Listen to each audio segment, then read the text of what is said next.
আসসালামু আলাইকুম। বিটিভি চট্টগ্রামের সংবাদে সবাইকে স্বাগত জানাচ্ছি।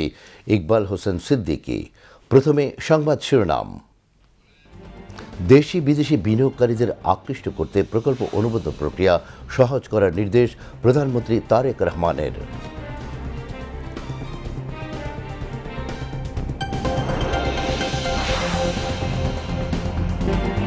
বন্যায় ক্ষতিগ্রস্ত বোরো চাষিদের আগামী ৩ মাস ক্ষতিপূরণ হিসেবে কৃষক প্রতি ৭,৫০০ টাকা সহায়তা দেবে সরকার, জানালেন কৃষিমন্ত্রী।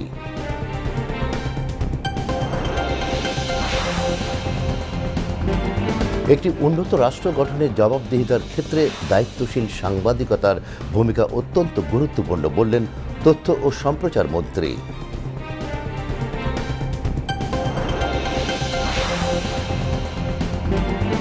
চট্টগ্রাম অঞ্চলে পুরো মে মাস জুড়ে বয়ে যেতে পারে কালবৈশাখী, বলছে আবহাওয়া অফিস।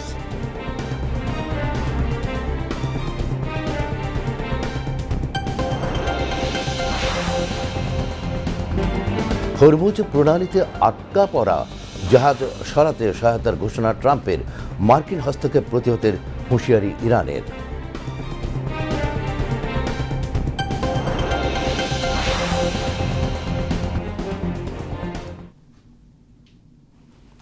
এতক্ষণ সংবাদ শিরোনাম শুনলেন, এবার বিস্তারিত। প্রধানমন্ত্রী তারেক রহমান দেশি বিদেশি বিনিয়োগকারীদের আকৃষ্ট করতে প্রকল্প অনুমোদন প্রক্রিয়া সহজ করার নির্দেশ দিয়েছেন। তিনি একই সঙ্গে দীর্ঘদিন ধরে বন্ধ থাকা সরকারি কলকারখানাগুলোতে যারা আন্তরিকভাবে বিনিয়োগ করতে চান তাদের প্রয়োজনীয় সহযোগিতা দেওয়ার আশ্বাস দেন।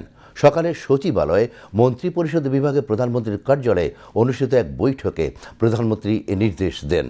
বস্ত্র ও পাট মন্ত্রণালয়ের আওতাধীন বন্ধ কলকারখানাগুলোতে বর্তমান অবস্থা ও করণীয় নিয়ে সংশ্লিষ্ট মন্ত্রণালয় ও দপ্তরের কর্মকর্তাদের সঙ্গে এ বৈঠক অনুষ্ঠিত হয়।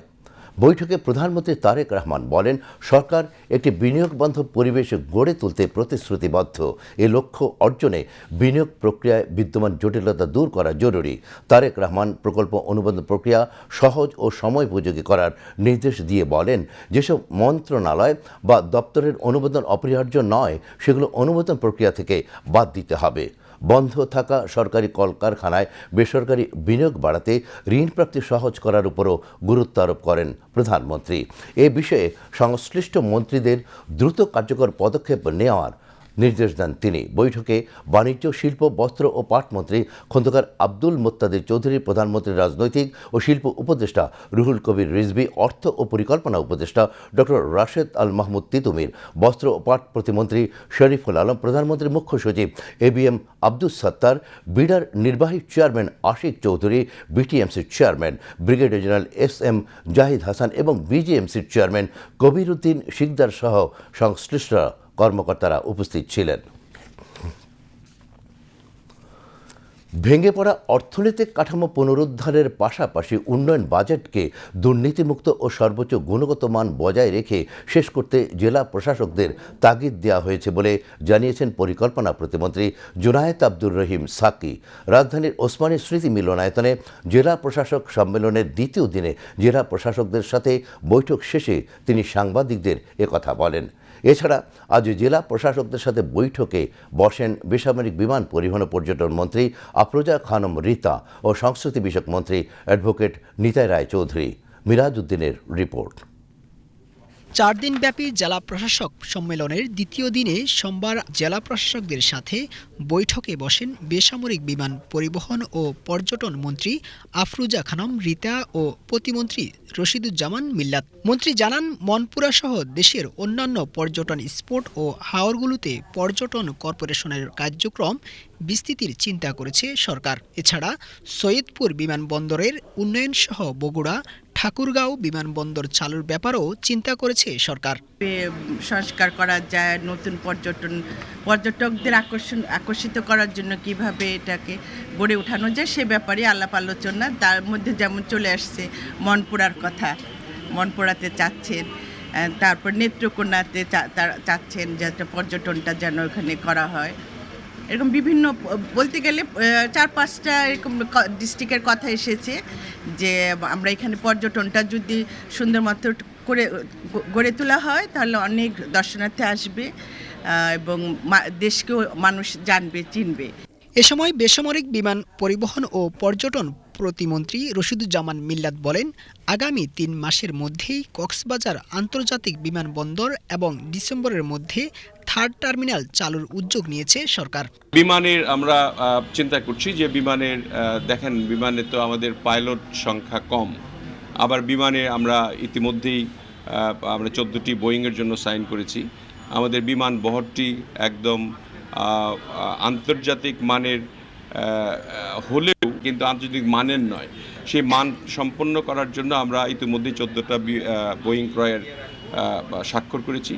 এদিকে জেলা প্রশাসকদের সাথে বৈঠক করেন সংস্কৃতি মন্ত্রী অ্যাডভোকেট নিতাই রায় চৌধুরী। তিনি বলেন, দেশের প্রত্নতত্ত্ব বিভাগের 535টি প্রাচীন ও ঐতিহাসিক স্থাপনার রক্ষণাবেক্ষণ সহ বিভিন্ন জেলায় থাকা লাইব্রেরি ও পুরানো অডিটোরিয়াম রুমগুলোর উন্নয়নের জন্য সংস্কৃতি মন্ত্রণালয়ের কাছে প্রস্তাবনা দিয়েছে জেলা প্রশাসকেরা।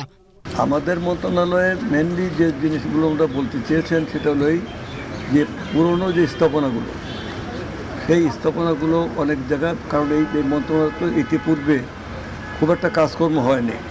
প্রত্নতত্ত্ব অধিদপ্তরে আমরা 535টি নিদর্শন তালিকাভুক্ত করে সেখানে আমরা কাজকর্ম করছি এবং আরও নতুন করে আমাদের আরও বেশি পরিকল্পনা রয়েছে। এই সমস্ত বিষয় নিয়ে কাজকর্ম হচ্ছে প্রত্যেক জেলা প্রশাসক।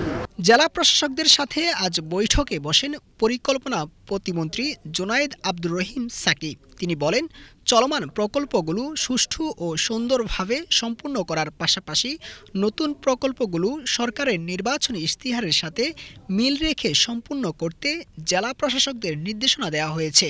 বর্তমান সরকার যে 1 কোটি মানুষের কর্মসংস্থানের পরিকল্পনা নিয়েছে, সেগুলো বাস্তবায়নের দিকে নজর রাখারও পরামর্শ দিয়েছেন বলে জানান পরিকল্পনা প্রতিমন্ত্রী।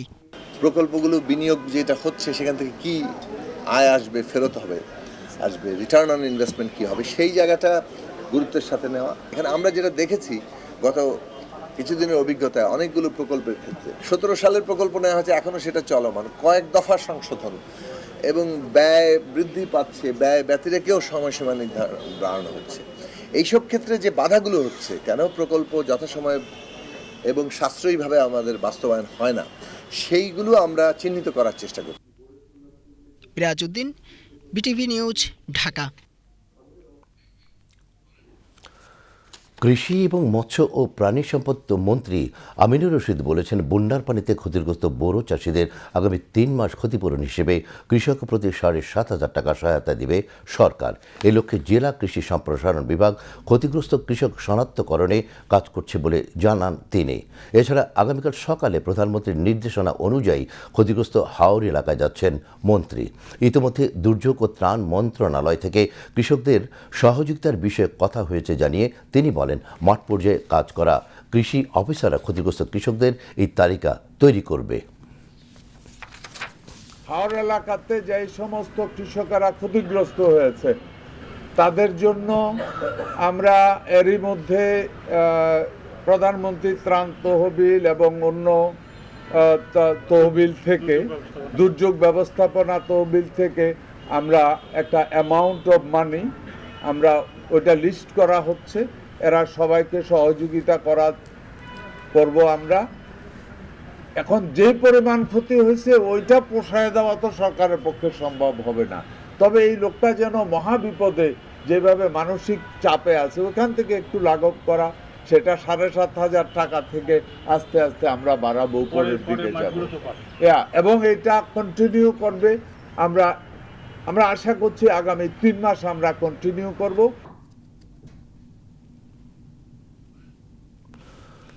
শপথ নিলেন সংরক্ষিত নারী আসনের 49 এমপি।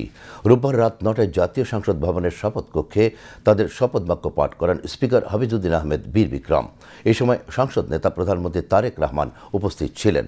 শপথ গ্রহণের পরই নারী এমপিরা জনকল্যাণমুখী কাজ করার পাশাপাশি নারীর ক্ষমতায়ন ও অধিকার প্রতিষ্ঠায় সক্রিয় ভূমিকা রাখার প্রত্যয় ব্যক্ত করেন। সুরাইয়া মুন্নির রিপোর্ট। রোববার সন্ধ্যা 7টা নাগাদ একে একে সংসদ ভবনে আসতে শুরু করেন সংরক্ষিত নারী আসনের সদস্যরা। জাতীয় সংসদ ভবনের শপথ কক্ষে রাত 9টায় অনুষ্ঠিত হয় সংরক্ষিত নারী আসনের নবনির্বাচিত সংসদ সদস্যদের শপথ গ্রহণ অনুষ্ঠান। আনুষ্ঠানিক এ আয়োজনে শপথ নেন নতুন এই নারী এমপিরা। আমি সংসদ সদস্য নির্বাচিত হইয়া সশ্রদ্ধ চিত্তে শপথ বা দৃঢ়ভাবে ঘোষণা করিতেছি যে আমি যে কর্তব্যভার গ্রহণ করিতে যাইতেছি তাহা আইন অনুযায়ী ও বিশ্বস্ততার সহিত পালন করিব। শপথ শেষে দেশ ও মানুষের কল্যাণে কাজ করার প্রত্যয় ব্যক্ত করেন তারা। জনগণের প্রত্যাশা পূরণে নিরলসভাবে কাজ করার আশ্বাসও দেন তারা। নারীর ক্ষমতায়ন ও অধিকার প্রতিষ্ঠায় সক্রিয় ভূমিকা রাখার কথাও জানান নবনির্বাচিত এসব সংসদ সদস্য। একই সঙ্গে দেশের উন্নয়ন অগ্রযাত্রা এগিয়ে নিতে সংসদে জনগণের কণ্ঠস্বর তুলে ধরার প্রতিশ্রুতি দেন। তো আমি চাই মহিলারা ইকুয়াল রাইটস পাক এখানে, এবং মহিলারা যারা নির্যাতিত হয় অনেক এখানে, তাদের জন্য আমি তাদের পাশে দাঁড়াবো। কারণ আমি একজন নির্যাতিত মহিলা ছিলাম। তা আমি মনে করি যেহেতু আমি নিজে নির্যাতিত হয়েছি, আজকে আমি মহিলাদের পাশে দাঁড়াতে পারবো। নিজের এক্সপিরিয়েন্স কি নারী ক্ষমতায়নের মূল দায়িত্ব যেটা প্রধানমন্ত্রী চাচ্ছেন, নারী হলো একটা সমাজ গঠনের মূল ভিত্তি। সেই মূল ভিত্তিকে আমরা কিভাবে গড়ে তুলব, প্রধানমন্ত্রীর নির্দেশনায় আমরা সেইভাবে একদম ইউনিয়ন কাউন্সিল থেকে শুরু করে উপর পর্যন্ত কাজ করব। যারা গ্রামের মহিলা আছেন, যারা ওরকম সুযোগ সুবিধা পায় না, তাদের জন্য ওই এলাকায় বেসিস আমরা যেটা প্রধানমন্ত্রী যিনি পরিকল্পনা করেছেন সেইভাবে তাদের জন্য ব্যবস্থা হবে। তাদের উন্নয়নের জন্য আমরা কাজ করে যাব। আমি কাজ করতে চাই, একজন সেবক হতে চাই বাংলাদেশের, এবং বাংলাদেশের মানুষের একজন সেবক হয়ে আমি কাজ করতে চাই। সরকার দলীয় চিফ হুইপ বলেন, শপথের মধ্য দিয়ে ত্রয়োদশ জাতীয় সংসদের সংরক্ষিত নারী আসনের প্রতিনিধিত্ব পূর্ণতা পেল।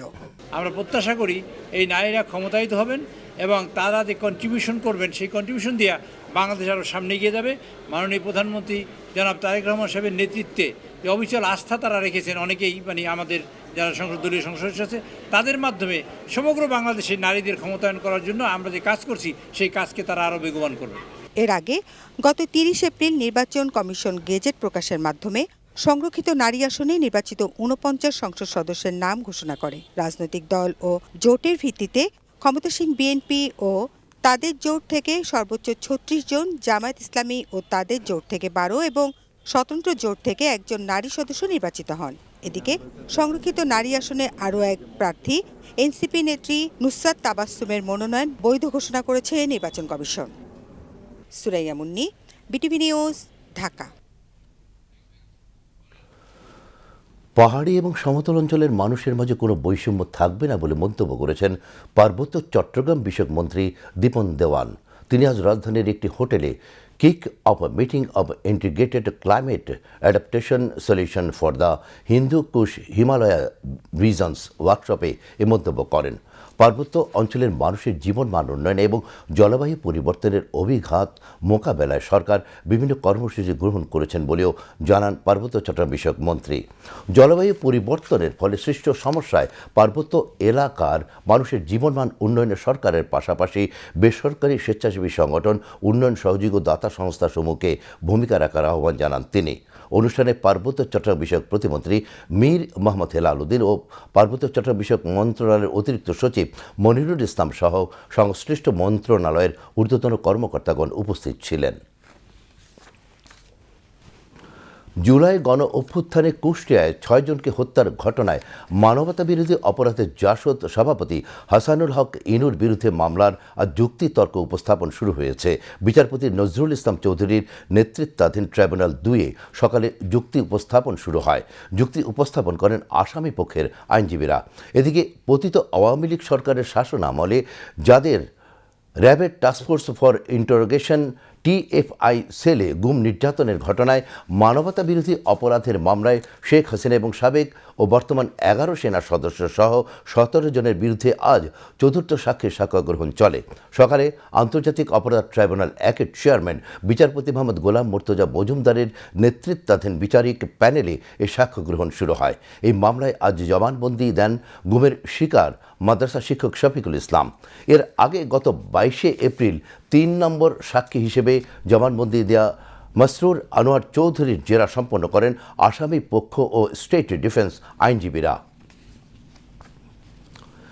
একটি উন্নত রাষ্ট্র গঠনে জবাবদিহিতার ক্ষেত্রে দায়িত্বশীল সাংবাদিকতার ভূমিকা অত্যন্ত গুরুত্বপূর্ণ বলে মন্তব্য করেছেন তথ্য ও সম্প্রচার মন্ত্রী জহিরুদ্দিন স্বপন। তিনি আজ জাহাঙ্গীরনগর বিশ্ববিদ্যালয়ে সাংবাদিক সমিতির আয়োজনে চার্জ হস্তান্তর ও বিদায় সংবর্ধনা অনুষ্ঠানে এই মন্তব্য করেন। তথ্য ও সম্প্রচার মন্ত্রী বলেন, রাষ্ট্রের নৈতিকতার অবক্ষয় ও তাদের পতনের উদাহরণ সামনে রেখেই তারেক রহমানের সরকার জনগণের ভোটে ক্ষমতা গ্রহণ করেছে। তাই সেই দায়িত্ববোধ থেকেই এই সরকার স্বাধীন গণমাধ্যমের প্রতি পূর্ণ সমর্থনের অঙ্গীকার ব্যক্ত করছে।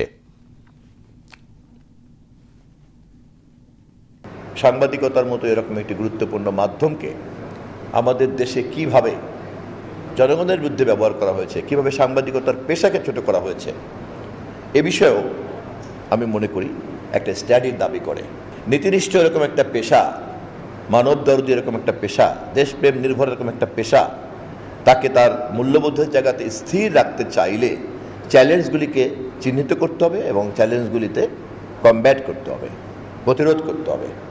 তরুণ সাংবাদিক হিসাবে আমি মনে করি এটাই সঠিক সময় তোমাদের জন্য এই ব্যাপারে স্টাডি করা।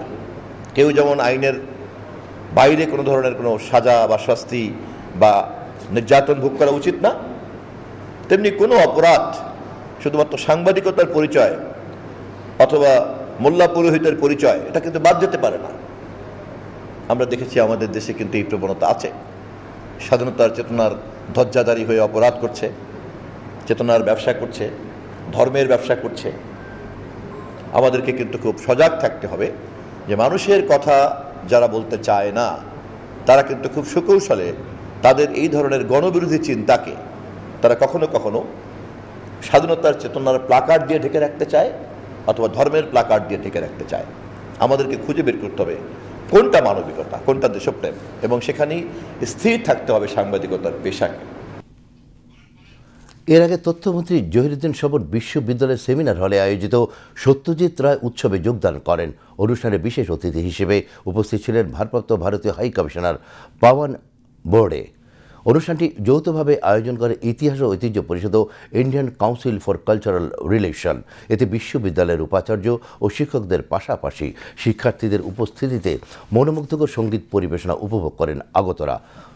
প্রধান অতিথির বক্তব্যে তথ্যমন্ত্রী বলেন, চলচ্চিত্র পরবর্তী প্রজন্মের কাছে তার ইতিহাস ঐতিহ্য বহন করে নিয়ে যায়। সেক্ষেত্রে সকলের ভাবনায় সংকীর্ণতা না রেখে স্বাধীন চিন্তার মাধ্যমে দায়িত্বটি পালন করার প্রতি আহ্বান জানান।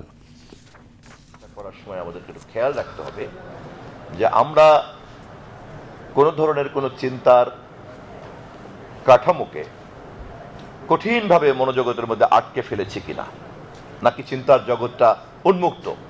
আমাদের সাহিত্য, আমাদের শিল্প, আমাদের চলচ্চিত্র, আমাদের মনোজগৎ, সংস্কৃতি সবকিছুকে কিন্তু একটা বিরাটভাবে প্রভাবিত করেছে।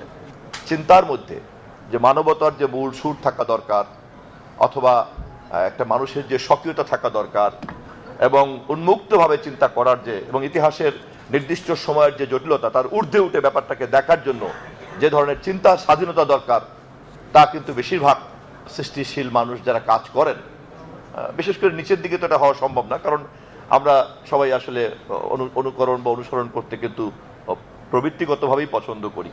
চিন্তাশীল মানুষের সংখ্যা তো খুব কম।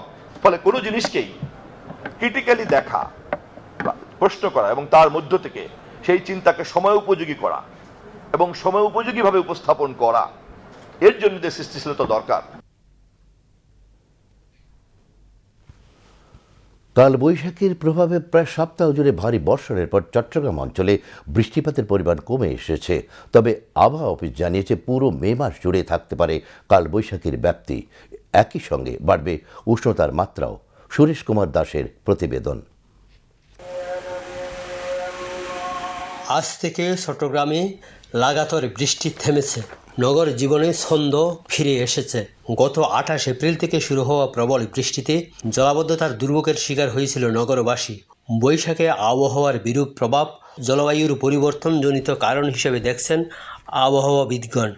এইবারের যে 28 তারিখে যে আমাদের চট্টগ্রাম অঞ্চলের জন্য ভারী বৃষ্টিপাত, চট্টগ্রাম নয় শুধু, এটা ছিল আমাদের উত্তর ও উত্তর পূর্বাঞ্চল সহ চট্টগ্রাম বিভাগের জন্য।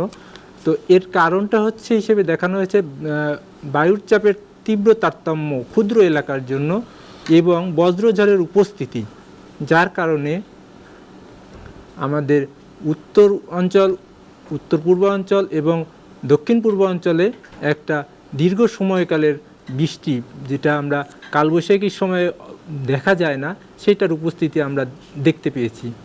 এই সময়কালে এই 28 তারিখ থেকে আজ অবধি চট্টগ্রাম অঞ্চলের জন্য মোটামুটি খুব যে বর্ষাকালের সময়কালের যে বৃষ্টি, সেই বৃষ্টিপাতের উপস্থিতি আমরা রেকর্ড করেছি। আবহাওয়া অধিদপ্তর বৃষ্টি কমার সম্ভাবনার কথা জানিয়েছে, তবে কালবৈশাখীর প্রভাব থাকবে। আগামী 5 দিনে বৃষ্টিপাত কমে যাওয়ার পাশাপাশি গ্রীষ্মের উষ্ণতা বাড়বে।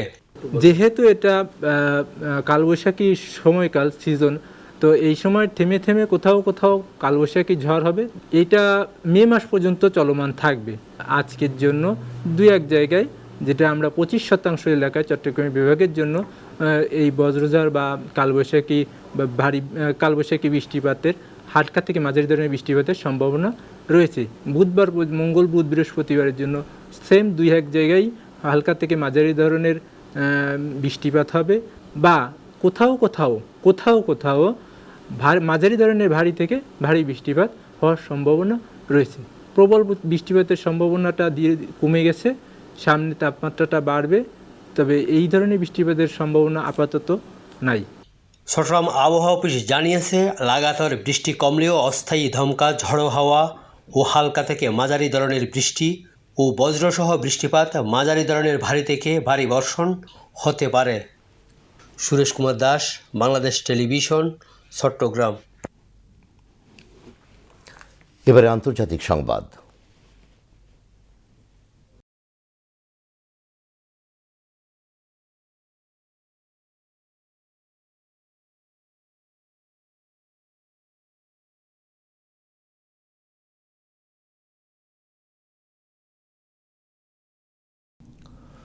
মার্কিন প্রেসিডেন্ট ডোনাল্ড ট্রাম্প জানিয়েছেন, মধ্যপ্রাচ্য সংঘাতের বাইরে থাকা দেশগুলো যেসব জাহাজ হরমুজ প্রণালীতে আটকা পড়েছে, সেসব জাহাজকে নিরাপদে সরে যেতে যুক্তরাষ্ট্র সর্বোচ্চ সহায়তা করবে।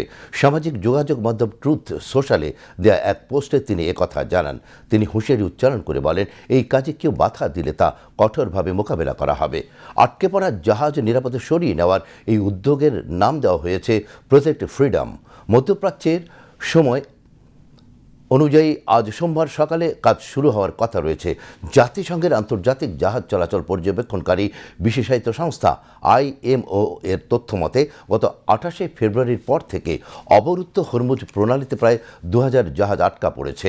এইসব জাহাজে আটকে আছেন 20,000-এর বেশি নাবিক ও ক্রু। এ পরিস্থিতিতে ইরান যুদ্ধের দায়িত্বপ্রাপ্ত মার্কিন সামরিক বাহিনীর সেন্ট্রাল কমান্ড সেন্টকম জানিয়েছে, তারা ট্রাম্পের প্রজেক্ট ফ্রিডম বাস্তবায়নে সহায়তা করবে। এতে যোগ দেবে 15,000 সেনা, থাকবে ক্ষেপণাস্ত্র, বিধ্বংসী ডেস্ট্রয়ার ও শতাধিক যুদ্ধ বিমান।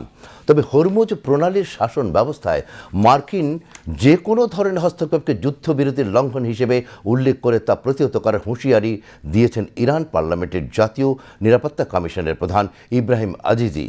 এদিকে ওমান উপসাগর থেকে গত মাসে জব্দ করা ইরানের পতাকাবাহী জাহাজ MV তুস্কার 22 জন নাবিককে পাকিস্তানে পাঠিয়েছে যুক্তরাষ্ট্র। সেখান থেকে পরে তাদের নিজ দেশে ফেরার কথা রয়েছে। সেন্টকমের একজন মুখপাত্র আজ একথা জানিয়েছেন।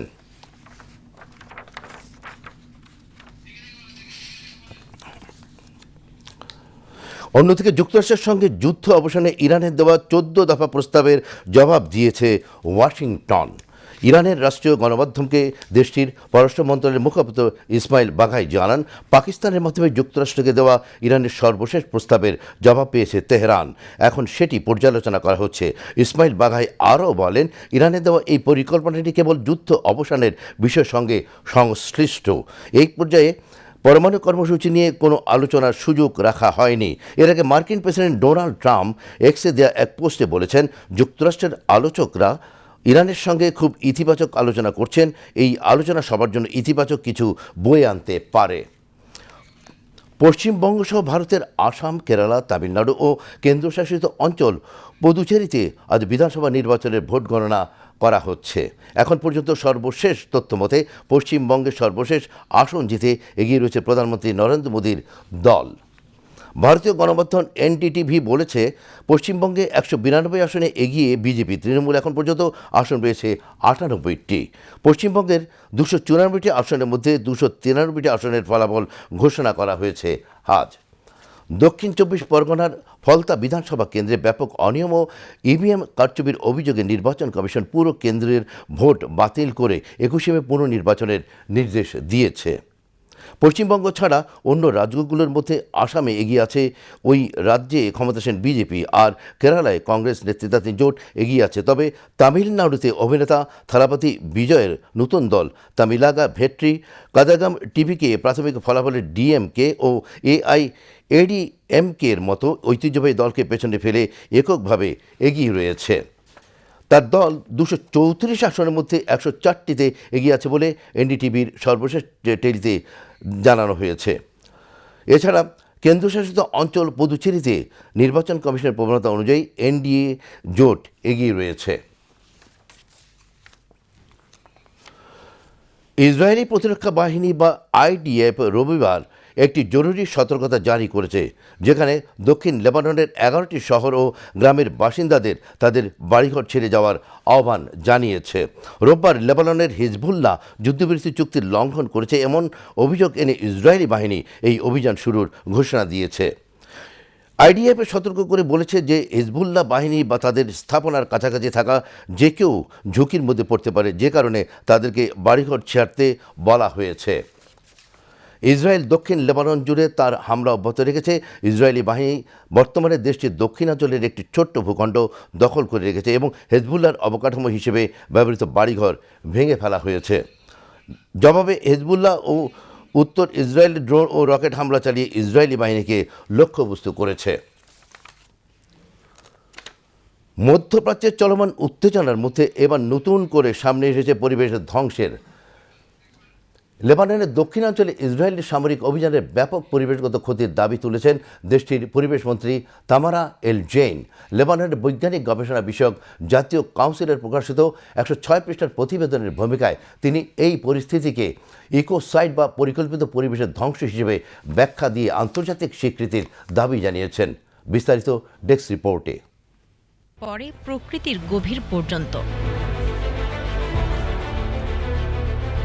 লেবাননের বৈজ্ঞানিক গবেষণা বিষয়ক জাতীয় কাউন্সিল 106 পৃষ্ঠার একটি প্রতিবেদন প্রকাশ করেছে, যেখানে 2023 সালের অক্টোবর থেকে 2024 সালের ডিসেম্বর পর্যন্ত সময়ে পরিবেশগত ক্ষয়ক্ষতির বিশ্লেষণ তুলে ধরা হয়েছে। প্রতিবেদনে বলা হয়েছে, হামলার কারণে এলাকার ভূপ্রকৃতি থেকে শুরু করে জীববৈচিত্র্য সবকিছুতেই এসেছে বড় পরিবর্তন। বর্তমানে দুই দেশের মধ্যে একটি অনিশ্চিত যুদ্ধবিরতি চলছে। এমন সময় যখন বাস্তুচ্যুত মানুষ ধীরে ধীরে নিজেদের ঘরে ফিরতে শুরু করেছে, ঠিক তখনই প্রকাশিত হলো এই উদ্বেগজনক তথ্য। লেবাননের পরিবেশ মন্ত্রী তামারা এলজেইন বলেন, এই ধ্বংস শুধুই পরিবেশগত নয়, এর প্রভাব পড়েছে মানুষের স্বাস্থ্য, খাদ্য ব্যবস্থা এবং সামগ্রিক সামাজিক স্থিতিশীলতার উপর। প্রতিবেদন অনুযায়ী বিস্তীর্ণ বনভূমি ক্ষতিগ্রস্ত হয়েছে, যা শুধু গাছপালার ক্ষতিই নয়, প্রাণীকুলের আবাসস্থল হারানো এবং স্থানীয় জলবায়ুর ভারসাম্য নষ্ট হওয়ারও কারণ হয়ে দাঁড়িয়েছে। কৃষিখাতেও এর প্রভাব স্পষ্ট। মাঠের ফসল থেকে শুরু করে গবাদি পশু ও মৎস্য সব মিলিয়ে বড় ধরনের আর্থিক ক্ষতির মুখে পড়েছেন স্থানীয়রা। উৎপাদন কমে যাওয়ায় দীর্ঘমেয়াদে এই ক্ষতি আরও বাড়তে পারে বলে আশঙ্কা করা হচ্ছে। বিশেষ করে ফলের বাগানগুলো, যেগুলো স্থানীয় অর্থনীতির একটি বড় অংশ, সেগুলো ব্যাপকভাবে ধ্বংস হয়েছে। এছাড়াও মাটির গুণগত মানেও দেখা গেছে উদ্বেগজনক পরিবর্তন। ক্ষতিকর উপাদানের মাত্রা বেড়ে যাওয়ার পাশাপাশি বায়ুদূষণও ছড়িয়েছে আশেপাশের এলাকাগুলোতে। এমনকি যেসব অঞ্চল সরাসরি হামলার শিকার হয়নি, সেখানেও এর প্রভাব পৌঁছেছে। এদিকে সমালোচকদের দাবি, এই কৌশল নতুন নয়। গাজায় যেভাবে অবকাঠামো ও জনবসতির লক্ষ্যবস্তু করা হয়েছিল, এখানেও তার মিল খুঁজে পাওয়া যাচ্ছে। বিশেষজ্ঞদের মতে, এই ধরনের পরিবেশগত ক্ষতি তাৎক্ষণিক সংকটের বাইরে গিয়ে দীর্ঘমেয়াদে মানবজীবন ও অর্থনীতির উপর গভীর প্রভাব ফেলতে পারে। জাকিয়া জামান, আনিকা, বিটিভি নিউজ। পূর্ব আফ্রিকার দেশ কেনিয়ার টানা ভারী বর্ষণজনিত বন্যা ও ভূমিধসে অন্তত 18 জনের মৃত্যু হয়েছে। দেশটির বিভিন্ন অঞ্চলে এই দুর্যোগে ব্যাপক ক্ষয়ক্ষতির খবর পাওয়া গেছে। রোববার পুলিশের বিবৃতিতে বলা হয়েছে, ভূমিধস ও কাদার স্রোতে বহু পরিবার ক্ষতিগ্রস্ত হয়েছে। অনেক মানুষ ঘরবাড়ি হারিয়ে বাস্তুচ্যুত হয়েছেন, পাশাপাশি অবকাঠামোর ব্যাপক ক্ষতি হয়েছে। ঝুঁকিপূর্ণ এলাকায় থাকা বাসিন্দাদের দ্রুত নিরাপদ স্থানে সরে যেতে বলা হয়েছে। 2 মাসেরও কম সময়ের মধ্যে এটি কেনিয়ার দ্বিতীয় বড় বন্যা দুর্যোগ। গত মার্চেও রাজধানীর নাইরোবিতে বন্যায় অন্তত 37 জনের মৃত্যু হয়েছে। আবারও দেশের খবর। সামাজিক যোগাযোগ মাধ্যমে ছড়িয়ে পড়া একটি ভিডিওতে দাবি করা হয়, গাজীপুরে আওয়ামী লীগ নেতার মেয়েকে অপহরণ করে ধর্ষণ ও হত্যা করেছে বিএনপির নেতাকর্মীরা। তবে ফ্যাক্ট চেকে উঠে এসেছে এই দাবি সম্পূর্ণ মিথ্যা। শাবনাজ স্মৃতির প্রতিবেদন। গাজীপুরে আওয়ামী লীগ নেতার মেয়েকে ধর্ষণ ও হত্যার অভিযোগ তুলে একটি ভিডিও সম্প্রতি সামাজিক যোগাযোগ মাধ্যমে ব্যাপকভাবে ছড়িয়ে পড়ে। ভিডিওটি ঘিরে রাজনৈতিক উত্তেজনা তৈরি হলেও অনুসন্ধানে দেখা গেছে এটি একটি বিভ্রান্তিকর ও মিথ্যা দাবি। প্রেস ইনস্টিটিউট বাংলাদেশের ফ্যাক্ট চেক ও media research team Bangla fact জানায়, ভাইরাল হওয়া ভিডিওটির সঙ্গে গাজীপুরের কোনো ঘটনার সম্পর্ক নেই। তাদের যাচাই অনুযায়ী ভিডিওটি মূলত ফরিদপুরের কাফুরা এলাকা থেকে গত 30 এপ্রিল আইরিন আক্তার নামে 7 বছর বয়সী এক শিশুর মরদেহ উদ্ধারের ঘটনার সঙ্গে সম্পর্কিত। এই ঘটনায় কোনো রাজনৈতিক দলের সংশ্লিষ্টতা পাওয়া যায়নি বলে নিশ্চিত করেছেন ফরিদপুর কোতোয়ালি থানার ভারপ্রাপ্ত কর্মকর্তা মাহমুদুল হাসান। অর্থাৎ বিএনপি নেতাকর্মীদের জড়িত থাকার দাবি সম্পূর্ণ ভিত্তিহীন। ফ্যাক্ট চেকিং প্রতিষ্ঠানগুলো বলছে, সাম্প্রতিক সময়ে সামাজিক মাধ্যমে গুজব ও অপতথ্য ছড়ানোর প্রবণতা উদ্বেগজনকভাবে বেড়েছে। বিশেষ করে রাজনৈতিক ইস্যুতে বিভ্রান্তি ছড়াতে পুরনো বা ভিন্ন ঘটনার ভিডিও নতুনভাবে উপস্থাপন করা হচ্ছে। বাংলা ফ্যাক্ট জানায়, তারা নিয়মিত শত শত ভুয়া তথ্য যাচাই করে সঠিক তথ্য তুলে ধরছে এবং জনগণকে সচেতন করার কাজ করছে। তারা বলছেন, কোনো তথ্য শেয়ার করার আগে তার সত্যতা যাচাই করা জরুরি, অন্যথায় এমন গুজব সমাজে বিভ্রান্তি ও অস্থিরতা তৈরি করতে পারে। শাবনাজ স্মৃতি, বিটিভি নিউজ। কক্সবাজারের টেকনাফ উপজেলার ইট ভাটা থেকে বিপুল পরিমাণ মাদক এবং অস্ত্র ও গুলি উদ্ধার করেছে নৌবাহিনী। আজ ভোরে উপজেলার নীলা ইউনিয়নের আলীখালী এলাকায় একটি ইট ভাটায় তল্লাশি চালিয়ে মাটির নিচে পুঁতে রাখা এসব মাদক, অস্ত্র ও গুলি জব্দ করে নৌবাহিনী। এর মধ্যে রয়েছে 5 কেজি আইস, 1 লাখ পিস ইয়াবা, 2টি বিদেশি পিস্তল, 2টি ম্যাগাজিন এবং 4 রাউন্ড গুলি। এছাড়া অভিযানে আলীখালী এলাকা থেকে একাধিক অস্ত্র ও মাদক মামলার আসামি নুরুল কবিরকে আটক করা হয়। পরে উদ্ধারকৃত মাদক, অস্ত্র এবং আটককৃত আসামিকে টেকনাফ থানায় হস্তান্তর করা হয়। শেয়ার বাজারের খবর।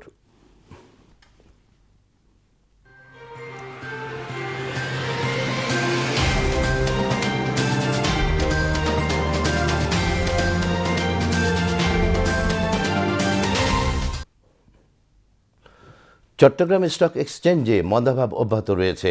তবে আজ সার্বিক মূল্য সূচক কমে গেলেও সিএসি 30-এর সূচক বেড়েছে। দিন শেষে সার্বিক সূচক দাঁড়িয়েছে 14,783.62, যা গতকালের চেয়ে শতকরা 0.03 কম। অপরদিকে সিএসি 30-এর মূল্য সূচক দাঁড়ায় 13,059.62, যা গতকালের চেয়ে শতকরা 0.10 বেশি। আজ 218টি কোম্পানির 44,56,455টি শেয়ার লেনদেন হয়, যার মূল্য 16,77,92,000 টাকারও বেশি।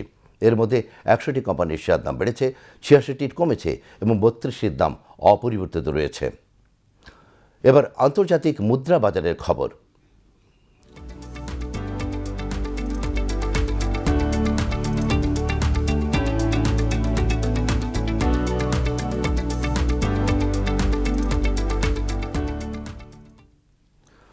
আজ বাংলাদেশি মুদ্রায় বিভিন্ন দেশের মুদ্রার বিনিময় হার।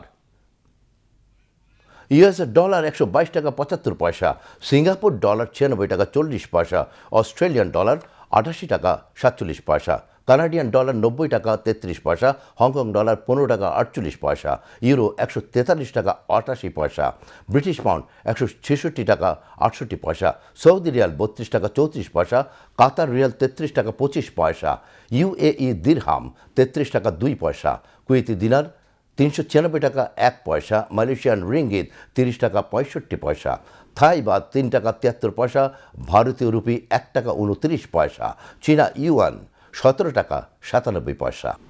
এবার আবহাওয়ার খবর।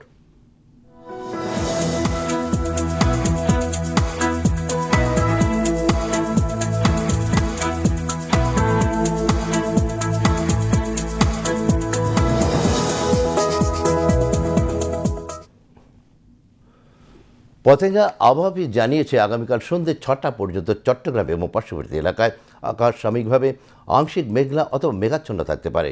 সেই সাথে অস্থায়ীভাবে কিছু কিছু জায়গায় দমকা বা ঝোড়ো হাওয়া সহ হালকা থেকে মাঝারি ধরনের বৃষ্টি অথবা কোথাও কোথাও মাঝারি ধরনের ভারী থেকে অতি ভারী বৃষ্টি অথবা বজ্রসহ বৃষ্টিপাতের সম্ভাবনা রয়েছে। দিনের তাপমাত্রা সামান্য বৃদ্ধি পেতে পারে এবং রাতের তাপমাত্রা প্রায় অপরিবর্তিত থাকতে পারে। পরবর্তী 24 ঘন্টায় আবহাওয়ার সামান্য পরিবর্তনের সম্ভাবনা রয়েছে।